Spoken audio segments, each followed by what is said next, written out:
Could you comment on the quarterback situation with John Stephen getting the start, expecting to play KJ, and then, of course, Ty, former quarterback, facing him this week?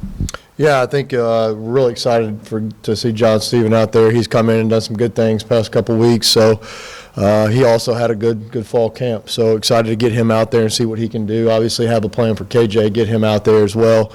We're still working through game planning and all that, and we'll come up with a good plan to make sure they're both comfortable with what we're doing and making sure that they can execute the offense at a high level. With Ty, Ty's a gritty, like I've always said, he's a gritty competitor, loves to win, hates to lose, and I would expect nothing much than him to come in here and give us his best shot. Yeah, with the young QBs, what dimension do they give you guys? Obviously, they're more of running guys. What kind of things can they add to the offense? Well, I think you hit on it there. I think both of them possess the ability to run a little bit better than the other guys, and that's something that we have always had in our offense, is a guy that can extend the play with his feet and also have a quarterback run or two mixed in. You look at the drive that KJ had, I guess second last drive of the game, and you see Bo Limmer out there and Burks and some of these young guys. How encouraging is it to see those guys amped up and fighting? Yeah, it was very encouraging to have 6 true freshmen out there on that drive with a redshirt freshman in Winkle. Was very encouraging. Those guys got very excited when KJ got it in the end zone. It was pretty cool to see those guys rally in the end zone and get excited for his first career touchdown. But it was very exciting to see that for sure. With quarterback, should we expect? I know you don't give away the game plan, but is it going to be like a rotational thing, or go with the hot hand guy, or is it just a package for KJ, and we'll really see him earlier? Yeah, we're definitely going to see him earlier. We'll see. We haven't said anything yet. Like I said, we're still working on the game plan, and would like to get him in there a lot earlier, obviously, than last week, and kind of see who's moving the ball the best and who gives us the best chance to win. I know you guys don't have a ton of seniors, but it's senior day. What's your thoughts on that and the seniors you've had? Yeah, it's always a special day for those guys. I remember my senior day. You get your family out there, and it's a really special day for those guys. And it's not the last game, but it's the last game here in Razorback Stadium. So they'll be jacked up to play and ready to go for senior day. Just maybe what that group has been through, what they need. Well, they've been through a lot. I mean, they've been through a coaching change. They've been through some hard times.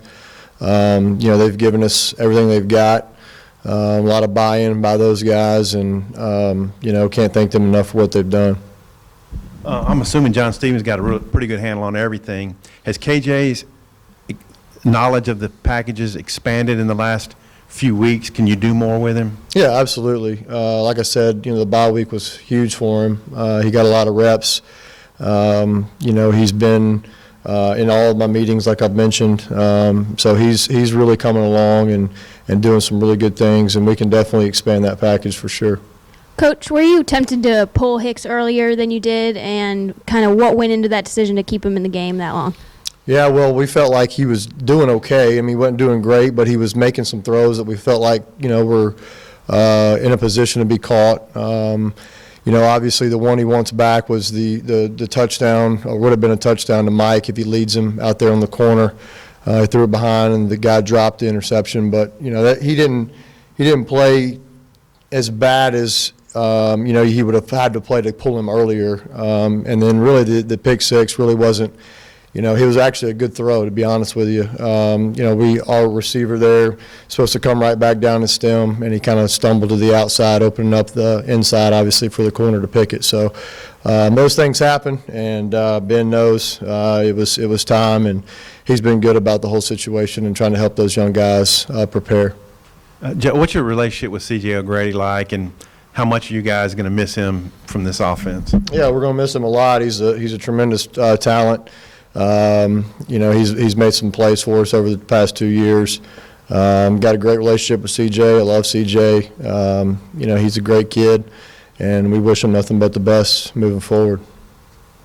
What's your take on Western's defense? I guess they've got a guy that gets a lot of sacks. Yeah, they play hard, extremely hard. very athletic. Their defensive line is very active, a lot of quick twitch. Number 10 is their pass rush guy. He comes off the edge and does some good things. I think they're really good on the back end, especially the safeties. Their safeties are really good players. Heavy run players, heavy run stoppers. But again, they fly around the ball. They play extremely hard, and it'll be a good challenge for us. Anything else? I don't know, you said you mentioned you played them. Did you have success against them when you were at middle, or just kind of, what do you remember about playing them?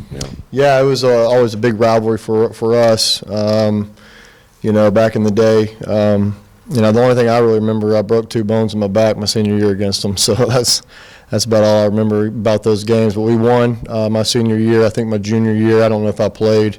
I think I was out that week with an injury. But it was a big game every year for us at middle. How critical is it to get out to a good start and basically win this game? Yeah, it's critical. We had 7 plays in the first quarter last week, and that's not acceptable. We gotta try to find ways to move the ball, move the chains, get in the end zone early and often. That's what we always talk about. So definitely getting off to a fast start would definitely help us not get behind the 8 ball, so to speak, and get out ahead of opponent for once since the past couple weeks. Thanks, Joe. Thanks.